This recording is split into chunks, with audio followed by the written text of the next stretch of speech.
Bonjour, je suis étudiant en deuxième année de géographie et j'avais envie de vous présenter ce qu'on fait dans cette licence, qu'est-ce qu'on y apprend et finalement pourquoi choisir cette licence. Je vais vous présenter d'abord mon parcours scolaire, qu'est-ce que j'ai fait avant cette licence et ensuite vraiment je rentrerai dans le vif du sujet. Je vais vous dire qu'est-ce qu'on y fait dans cette licence, qu'est-ce qu'on y apprend et pourquoi on choisit cette licence et dans quel but, dans quel finalement métier, profession on peut y faire à la fin.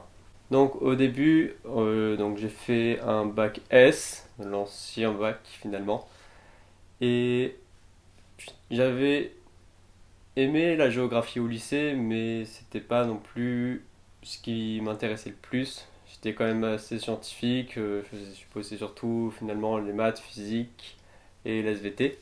Mais c'est pour ça que j'ai ensuite choisi finalement une école d'ingénieur à la suite de Parcoursup.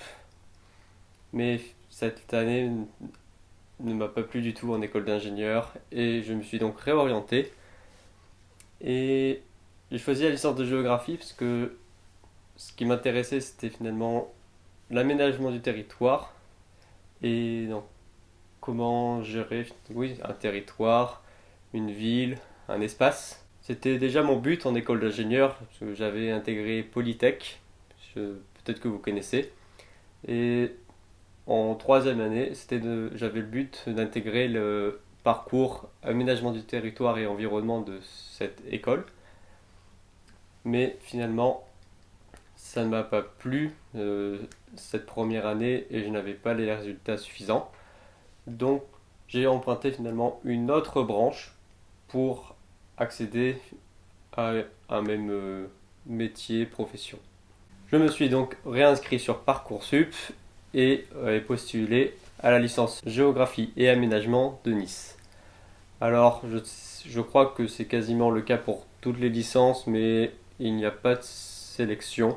Donc c'est-à-dire si vous avez votre bac, vous êtes quasiment sûr, je crois à 95-98% d'être admis. Peut-être il y en a certaines qui sont assez sélectives, notamment je crois qu'il y en a qui sont un peu comme des licences ingénierie, je crois que ça s'appelle comme ça, où là la sélection est assez forte, mais sinon pour toutes les autres licences, il n'y a pas de souci. Donc comme je vous disais, finalement au lycée c'était pas vraiment la géographie qui m'intéressait, mais c'est peut-être ça le problème entre guillemets avec la géographie, c'est que beaucoup de monde se font une fausse ou une mauvaise idée de ce qu'est vraiment la géographie, notamment au lycée où ce qu'on enseigne en plus souvent ce sont des profs qui sont d'abord des profs d'histoire qui préfèrent l'histoire mais qui enseignent la géographie un peu par dépit. En tout cas ça a été mon cas avec de nombreux profs. Donc par la suite ça donne pas forcément envie d'aller en licence de géographie si les cours étaient au lycée pas très intéressants.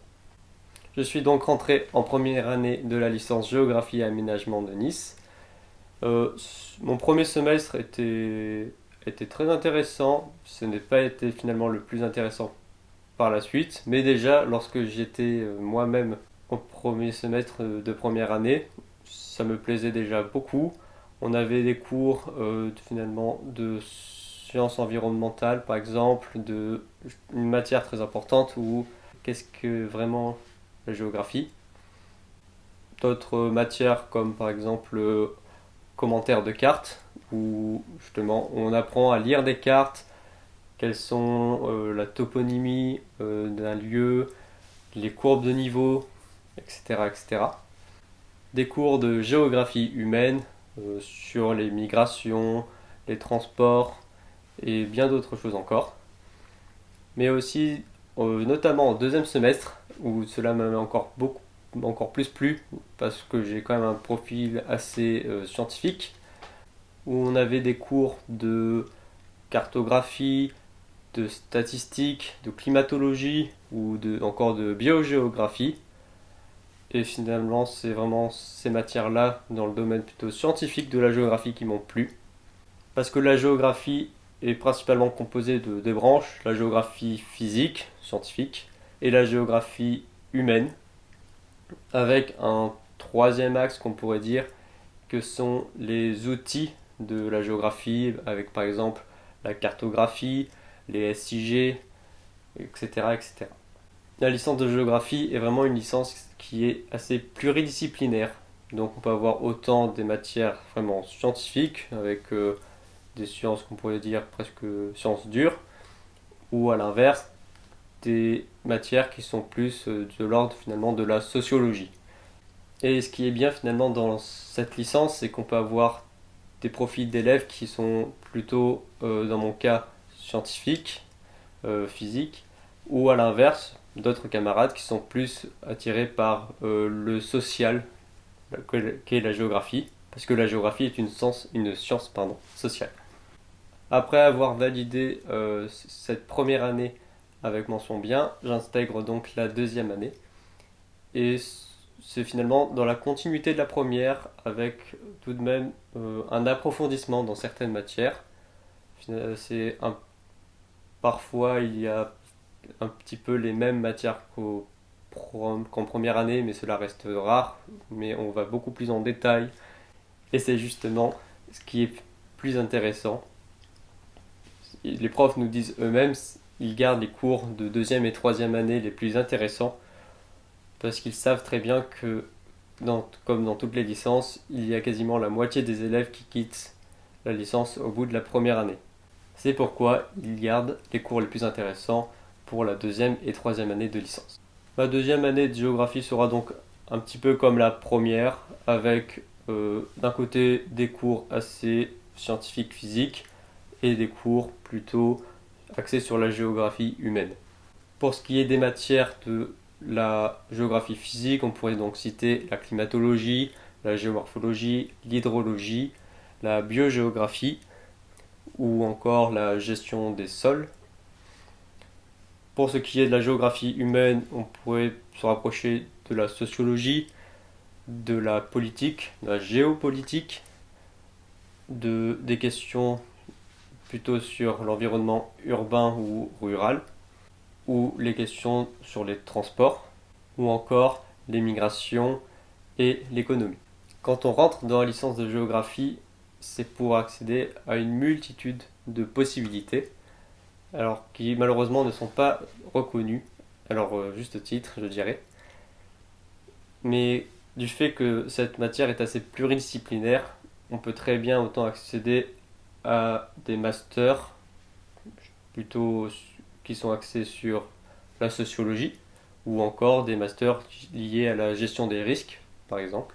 Un géographe est donc un généraliste qui touche un petit peu à tout, qui a un peu la multiple casquette et qui est compétent dans de multiples domaines. Souvent, alors c'est pas forcément toujours le cas, les effectifs des licences de géographie sont assez réduits. Alors pour ma part, celle de Nice est vraiment assez réduite parce que nous étions seulement 40 en première année, maintenant c'est passé à 60, mais souvent je crois que c'est autour des 100 étudiants par promo, peut-être à Paris où là c'est peut-être un peu plus, mais bon. Cela reste des effectifs assez réduits, comparé par exemple à une licence de psychologie où je crois qu'ils peuvent être 700. Et là, clairement, les profs ne vous connaissent pas du tout. Vous pouvez poser des questions aux profs à la fin du cours si vous n'avez pas compris quelque chose, ou de vous envoyer peut-être des liens sur des sites qui approfondissent le cours, ou d'autres choses encore. Quand on entre dans la licence de géographie et que cette licence veut nous plaire, il faut donc être intéressé à la fois, je dirais, par un petit peu l'SVT du lycée, mais plutôt la science de la Terre, pas vraiment celle de la science de la vie, ou encore être intéressé par la géographie qu'on étudie au lycée, ou l'étude de l'homme dans son environnement. Chaque domaine a finalement une question. C'est celle de la géographie, c'est la question du où. On se demande toujours où se situe tel objet géographique. Pour un historien, ce sera la question du quand. Tout tourne autour de cette question du où. On cherche toujours à localiser un phénomène, à spatialiser, à voir où se situe telle chose par rapport à une autre, de peut-être calculer des distances pour une partie plus scientifique, ou analyser les flux de personnes, savoir aussi quels sont les besoins des personnes, et c'est là finalement le côté plus humain que peut apporter le géographe à la population pour peut-être désengorger les routes ou de permettre un meilleur accès à certains lieux. Du fait que le géographe est un généraliste, il travaille en équipe et peut donner ses multiples compétences à d'autres personnes qui sont plus approfondies dans leur domaine, par exemple avec des ingénieurs hydrauliciens qui sont vraiment plutôt sur les calculs, alors que le géographe aura une vision un peu plus globale et pourra résoudre des problèmes. Pour ce qui est des débouchés, malheureusement, souvent une licence ne suffit pas à être embauché. À moins de faire une licence professionnelle, on fait 2 années, on va dire, d'une licence classique, et en troisième année, on fait une licence donc professionnelle, qui est une licence en alternance, et donc on peut accéder sur le marché de l'emploi juste après cette licence. Vous serez alors considéré plus comme un technicien qui utilise des SIG, ou bien vous faites un master en 2 ans, certains font 3, mais ça reste très très très rare. Et vous pouvez donc devenir géographe, et là vous serez donc considéré comme un cadre et non pas comme un technicien. Une fois votre diplôme en poche, vous serez donc dans des bureaux d'études, que ce soit dans des collectivités territoriales ou bien dans des bureaux d'études privés. Vous pouvez aussi passer le concours pour être professeur d'histoire-géographie. Cela reste les voies les plus classiques, mais il y a d'autres opportunités qui peuvent s'offrir à vous. Notamment par le fait que vous pouvez peut-être aussi évoluer de poste au fur et à mesure de votre carrière. Donc la licence de géographie est une licence pour apprendre à voir des bases assez quand même théoriques, la pratique, et surtout dans des matières, je trouve, où on utilise les outils de la géographie, avec par exemple les SIG, la cartographie. Et c'est que un prof a également dit, c'est que vous ayez une connaissance vraiment très très importante dans des matières théoriques n'est pas le plus important si vous n'avez pas assez de compétences dans les SIG par exemple. Parce que les recruteurs cherchent notamment des étudiants qui peuvent utiliser ces outils de la géographie qui sont beaucoup plus utiles pour une société. J'espère vous avoir aidé et vous avoir donné plus de détails sur cette licence. Si vous voulez que je fasse une vidéo plus détaillée sur certains cours, vous pouvez me le dire dans les commentaires. Et je vous dis à la prochaine.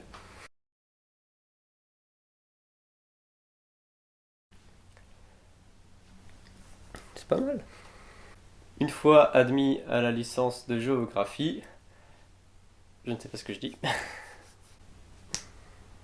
Qu'est-ce qu'on avait comme cours? Parce que la géographie, finalement, pourquoi j'ai toujours finalement vraiment axé sur la science et les... Ce n'est pas bien. But, c'est que il est... Non, je dis n'importe quoi. Finalement tout le temps.